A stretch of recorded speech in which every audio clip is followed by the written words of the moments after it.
Hello friends, hope you are doing well wherever you are right নাও।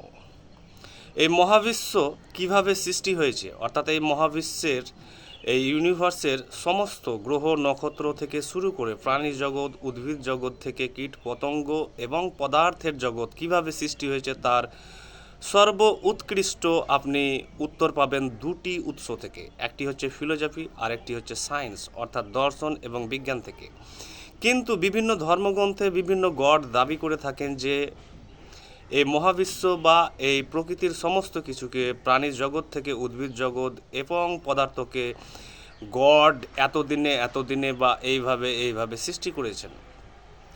এবং এগুলো যদি আপনি বিজ্ঞান এবং দর্শনের আলোকে বিচার করেন তাহলে দেখতে পাবেন যে এই ঘটনাগুলো মোটেই কিন্তু সত্য নয়। অর্থাৎ এই মহাবিশ্বে মাত্র দুটি ঘটনা আছে, একটি হচ্ছে বায়োলজিক্যাল এভলিউশন আর দ্বিতীয়টি হচ্ছে ফিজিক্যাল এভলিউশন, অর্থাৎ জৈব বিবর্তন, আর দ্বিতীয়টি হচ্ছে ভৌত বিবর্তন।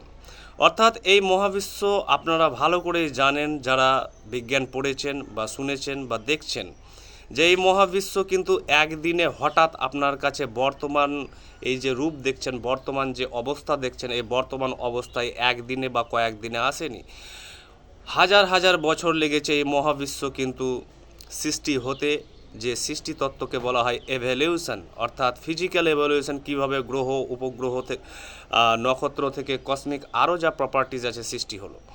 যে এইভাবে ধাপে ধাপে ডেভেলপমেন্ট হতে হতে, স্টেজ বাই স্টেজ হতে হতে হতে বহু যুগ ধরে কিন্তু এই মহাবিশ্ব সৃষ্টি হয়েছে।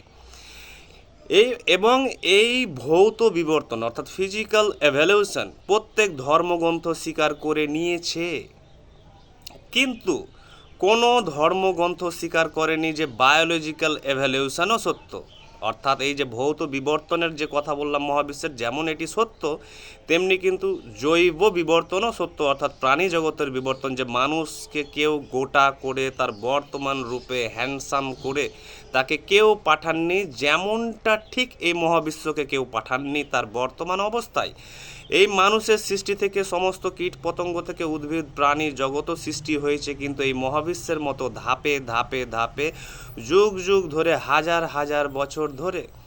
তাই ধর্মগ্রন্থের যে দাবি যে এই মহাবিশ্বের সৃষ্টির পেছনে তার দাবি এবং তার জীব প্রাণী জগতের সৃষ্টির পিছনে যা দাবি, তা কিন্তু দার্শনিক এবং বৈজ্ঞানিক, এবং আপনার সামনে এখনও সৃষ্টি হতে আছে কিন্তু মহাবিশ্বের অসংখ্য জিনিস, প্রাণী থেকে উদ্ভিদ থেকে বস্তু থেকে পদার্থ থেকে।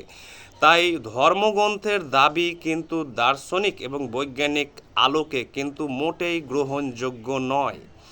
এবার আসছে, যদি ধর্মগ্রন্থ সত্য হয় তাহলে শিশুদের যে রূপকথার গল্প আছে, পরীর গল্প আছে, দৈত্য দানবের গল্প আছে, আরব্য রজনী আছে, অ্যারাবিয়ান নাইট, সেগুলো কেন সত্য নয়? যদি ধর্মগ্রন্থ সত্য হয় যে যুক্তিতে, সেম যুক্তিতে কেন এগুলো সত্য নয়? অর্থাৎ রূপকথার গল্পগুলো, কাল্পনিক গল্পগুলো, সেগুলোও একই। কিন্তু শিশুদের ধর্মগ্রন্থ হচ্ছে রূপকথার গল্প, আর বড়দের যে রূপকথার গল্পর বই কোনটি, সেটি হচ্ছে ধর্মগ্রন্থ। তাই রূপকথার গল্প আর ধর্মগ্রন্থের মধ্যে কোনো পার্থক্য নেই।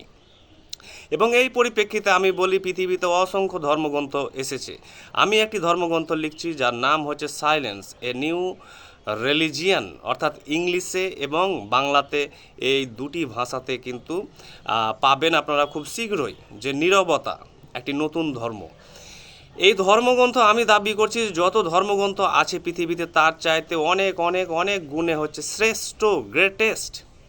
কেউ যদি মনে করেন যে না আমার ধর্মগ্রন্থ শ্রেষ্ঠ, আগামীতে খুব শীঘ্রই আলোচনা তর্ক বিতর্ক হবে আমার সাথে বিভিন্ন স্তরে, সোশ্যাল প্ল্যাটফর্ম থেকে অফলাইন অনলাইনে, যা আপনি আপনার ধর্মগ্রন্থ নিয়ে আসবেন এবং দেখাবেন যে আমার ধর্মগ্রন্থ থেকে শ্রেষ্ঠ কিভাবে, তার আলোচনা হবে। এবং আমরা দেখব এগুলো সামাজিক, রাজনৈতিক, দার্শনিক, মনস্তাত্ত্বিক, বৈজ্ঞানিক, আধ্যাত্মিক আঙ্গিকে, যে আমার ধর্মগ্রন্থ যত ধর্মগ্রন্থ আছে সবগুলোর চাইতে কিন্তু শ্রেষ্ঠ।